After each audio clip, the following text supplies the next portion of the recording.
आताच्या घडीची breaking news अशी येत आहे की परतवाडा अमरावती महामार्गावर मेघनाथपूरच्या पुढे एक हॅरियर गाडी आणि टाटा एसचा भयानक अपघात झाल्याची प्राथमिक बातमी सध्या गावरान 90 पहा तुम्ही गाडी किती जबरदस्त धडक असेल तर या दोन गाड्याची धडक झाली असून हे एक हॅरियर गाडी आहे। नंबर पहा तुम्ही MS27 DA 6330। प्राथमिक माहितीनुसार हे गाडी परतवाडा शहरातली आहे अशी माहिती भेटून राहिली।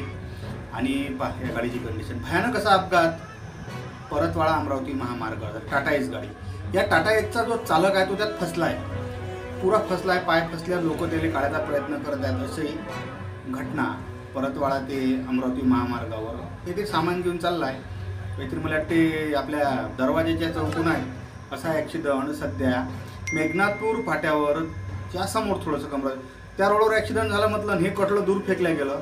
हा बाय कटल्यात तो जो ड्रायव्हर आहे तो त्या ठिकाणी फसलाय। भयानक अपघात झाला, रस्ता लय लांब चुकला आहे ना हा। म्हणजे परतवाडा ते अमरावती रस्त्याचं रुंदीकरणच झालं नाही, सारा इकडचे रस्ते रुंदीकरण झालं पण हा आमचा रस्ता अजून अरुंद आहे। पाना कटलं किती दूर जाऊन पडला। याच्या त्या अपघातात दोघंजण जखमी आहेत, त्यातला एक ड्रायव्हर सध्या अजूनही त्यात फसलाच आहे अशी प्राथमिक माहिती येत असून एक भयानक अपघात परतवाडा ते अमरावती म्हणजे स्वर्गवासी कुणाल डेपे महामार्गावर झाल्याची प्राथमिक माहिती सध्या गावरान 90 वर येत आहे।